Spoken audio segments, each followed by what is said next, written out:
नमस्कार दोस्तों, कैसे हैं आप लोग। आशा करता हूं कि आप लोग ठीक होंगे और अपनी तैयारी बेहतरीन ढंग से कर रहे होंगे। आज मैं आपके लिए जो वीडियो बनाने जा रहा हूं यह आपके एग्ज़ाम में एक बड़ी भूमिका निभाएगा।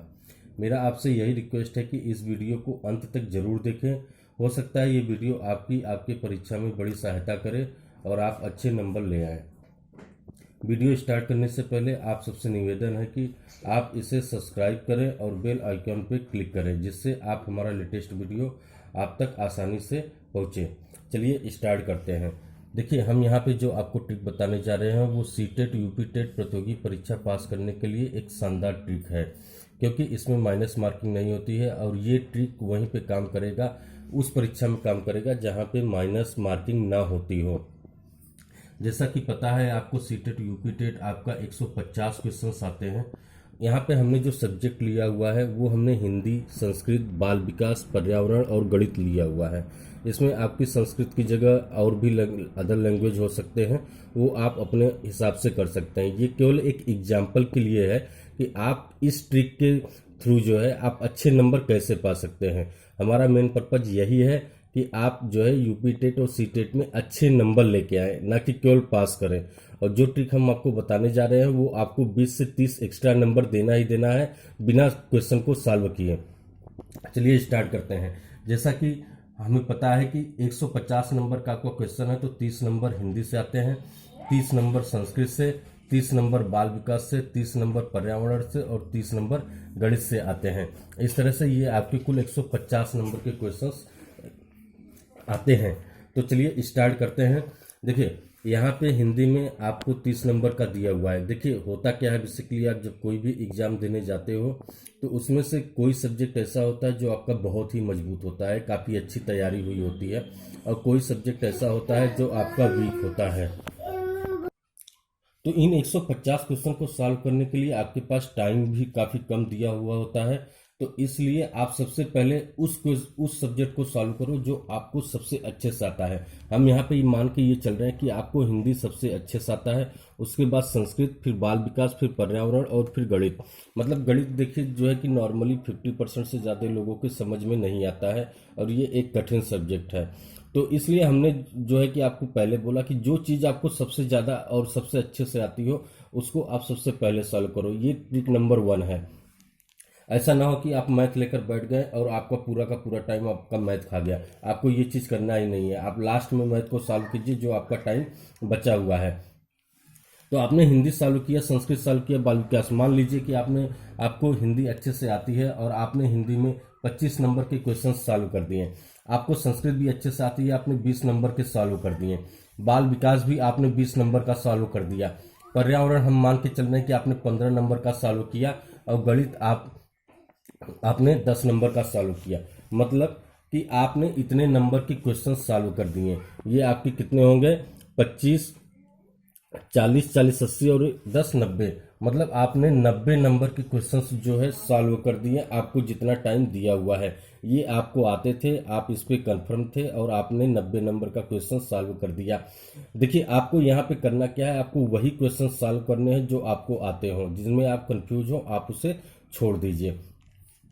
इस तरह से आपको हिंदी में आपके जो है कि 5 क्वेश्चन बच गए, संस्कृत में आपके 10 क्वेश्चन, बाल विकास में 10 क्वेश्चन, पर्यावरण में 15 क्वेश्चन और मैथ में आपके 20 क्वेश्चन।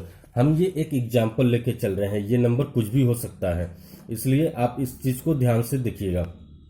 अब देखिए, होता क्या है कि मान लीजिए कोई भी क्वेश्चन है तो उस क्वेश्चन के हमारे पास 4 आंसर होते हैं, ए बी सी डी।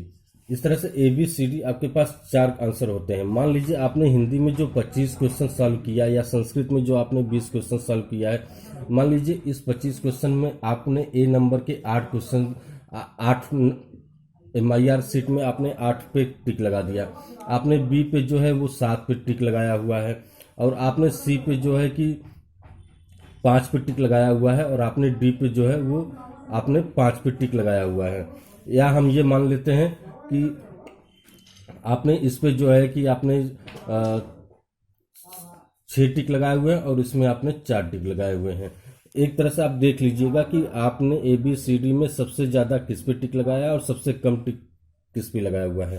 तो देखिए, यहाँ पे आपको करना क्या है कि जिस पे आपने सबसे कम टिक लगाया हुआ है उसी, देखिए यहाँ पे एक एवरेज का नियम काम करता है। जैसे कि अगर आपका हिंदी 30 नंबर का है तो आपके पास जो ऑप्शन दिए हुए हैं ए बी सी डी, ये नॉर्मली आपके जितने आंसर होते हैं वो एवरेज की तरह काम करते हैं। मतलब अगर ये 8 आंसर सही है तो ये भी 7 सही होगा, ये भी 8 सही होगा तो ये भी 7 सही होगा। ये कोई भी नंबर हो सकता है लेकिन ये आपके 8 से 7 के रेंज में भी होगा, क्योंकि 8 चौक 32, ये आपके लगभग 30 क्वेश्चन है तो 8 से 7 के बीच में इसके आंसर होने ही होने हैं।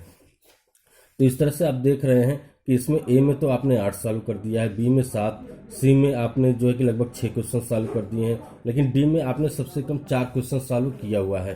तो इस तरह से जो सबसे कम क्वेश्चन आपने सॉल्व किया है, आपको जो है कि जो आपको ऑप्शन दिया हुआ है डी का, तो यहाँ पे डी में आपके जो बचे हुए आंसर्स हैं उस पर आपको क्लिक कर देना है।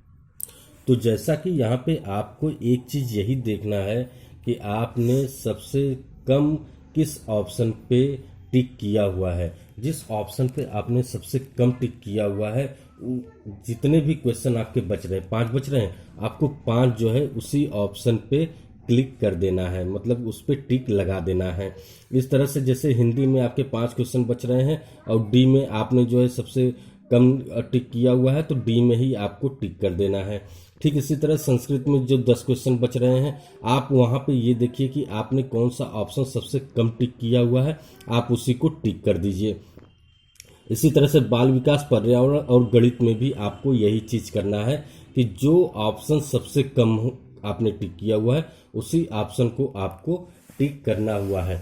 ये आपका बेहतरीन ढंग से काम करता है। ये मान के चलिए कि अगर आप इस तरह के जो है कि क्वेश्चन को सॉल्व करेंगे, आप टिक लगाएंगे, तो ये मान के चलिए आपका 40% से लेके आपका 60% तक जो है कि टिक आपका सही होना ही होना है।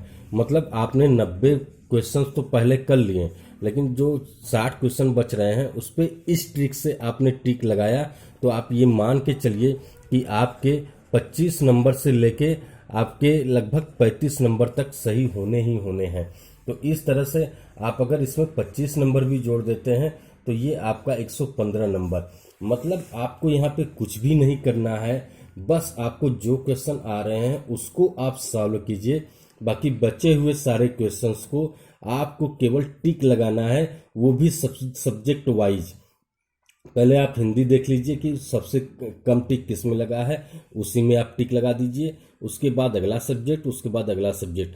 ये आपको अपने लास्ट 5 मिनट के अंदर करना है। आपको लास्ट 5 मिनट में कोई भी क्वेश्चन हल नहीं करना है। आप अपनी कॉपी बंद कर दीजिए और आप अपने MIR शीट को ओपन कीजिए और वहाँ पे देखिए कि हिंदी में सबसे कम टिक किस में लगा हुआ है, उसमें आप जो है कि पूरा का पूरा टिक लगा दीजिए। जैसे हिंदी में आपने डी में सबसे कम क्वेश्चन किया हुआ है तो आप डी में जो है कि जो बचा हुआ ऑप्शन है उसमें आप टिक लगा दो। इसी तरह संस्कृत में आप देख लो, मान लीजिए कि संस्कृत में आपने सी में सबसे कम टिक लगाया हुआ है तो आप सी ऑप्शन में बाकी बचे हुए टिक लगा दो। ठीक उसी तरह बाल विकास में करना है, पर्यावरण और गणित में करना है। अगर आप ये ट्रिक अपनाते हैं तो मैं 100% गारंटी के साथ कहता हूँ कि सबसे पहले तो आपने अपने आते हुए सारे क्वेश्चन को सॉल्व कर दिया। उसके बाद जो आपने ऑप्शन सेलेक्ट किया है उसमें भी आप लगभग 40 से 60% तक जो है आप राइट आंसर पाओगे। अगर ये वीडियो आपको अच्छी लगी हो तो हमारा आपसे निवेदन है कि आप इस वीडियो को अपने सभी फ्रेंड्स के पास शेयर करना बिल्कुल भी मत भूलिए, क्योंकि ये ट्रिक जब सभी लोग जान जाएंगे तो निश्चित रूप से वो अच्छा नंबर उठा पाएंगे। और यूपी टेट या सी टेट में आप जितना अच्छा नंबर पाओगे उतना अच्छा आपके लिए इन फ्यूचर सरकारी जॉब पाने के लिए हेल्प करेगा। तो इस वीडियो को आप सब्सक्राइब करना ना भूलिए, बेल आइकन पे आप क्लिक कर दीजिए जिससे कि आपको मेरे लेटेस्ट वीडियो आपको आते रहें। हमारा एक ही पर्पज़ है कि आपको बेहतरीन से बेहतरीन वीडियो मिल सके जो आपकी हेल्प करे। तो दोस्तों इस पर विशेष ध्यान दीजिए और लास्ट में मैं आपसे यही कहूँगा कि अपनी तैयारी आप अच्छे से कीजिए। Thank you very much.